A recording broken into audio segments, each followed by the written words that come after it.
Footy History podcast tracks the 1914 VFL season. Round by round, each episode relives and reveals all the action, the defining moments, the close finishes, and all the stars and the goal kickers. Footy History podcast, round 2. He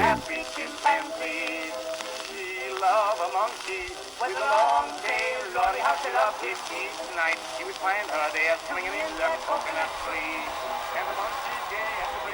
25,000 turned out to see Carlton take on St Kilda at Princes Park. The Seasiders fans made the journey to see their returned idol from the association, Dave McNamara, who had a great battle with the Butchers captain Billy Dick, who was playing his 100th game. Schmidt scored the first goal. A little later, Roy Kazali got a chance and scored the second. Ick was playing a brilliant game, his soaring marks and dashing play on the half-back line being invaluable to the boys from Luna Park. Phillips kicked 2 for St Kilda to finish the half, with the crowd simmering with excitement and anger at umpire White in his first league match being vigorously hooted by Carlton fans as he left the field. Early in the third, the Blues came at St Kilda. Gardner scored their second goal, and Fisher, a star from the Goulburn Valley, playing his first game, goaled from a nice running shot to leave only 3 points between the sides at the end of the third. Roaring cheers greeted Gardner, who put his side ahead, and it looked as if the Blues had by sheer pluck and determination ousted their enemy. But mainly owing to the play of Schmidt and McNamara, who finished the last quarter with 2 sixes, the Saints took the game away from the home side to win by 13 points.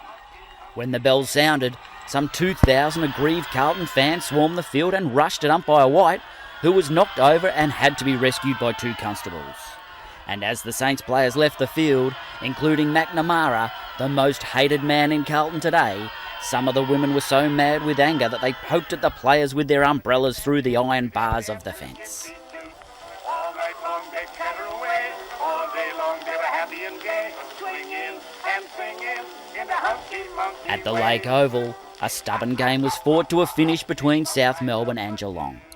South bombarded the sticks, and finally Caldwell, with a dash through the middle, found the young forward Freeman for the first of his 3, and Kelly demonstrated some exceptional long place kicking with 2 for the half.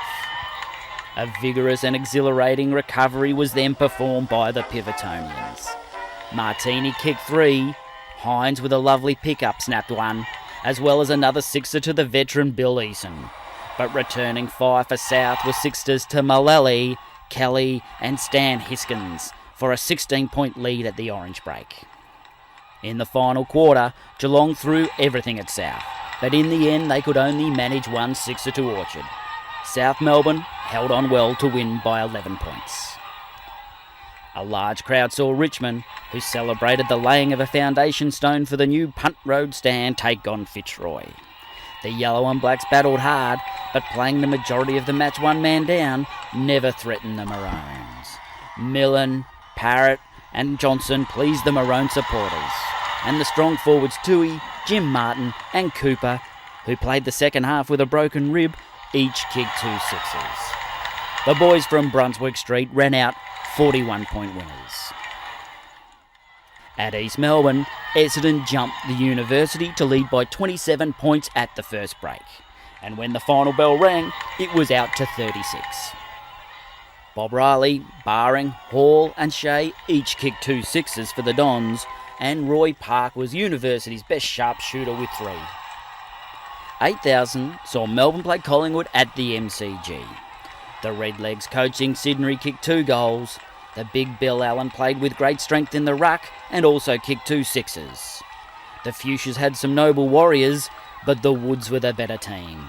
Jackson was brilliant on the wing, and the star of the day was sharpshooter Dick Lee with a haul of 5 sixes. When the bell sounded, it was the Magpies by 24 points.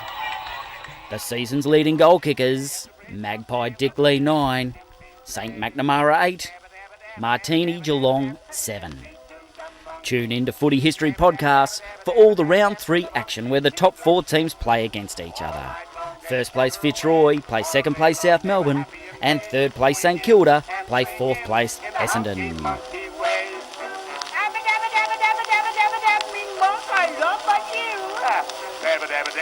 Monkeys talk means chimp, I love you too. Then the big baboon one night in June, he married them and very soon they went upon their ever honeymoon.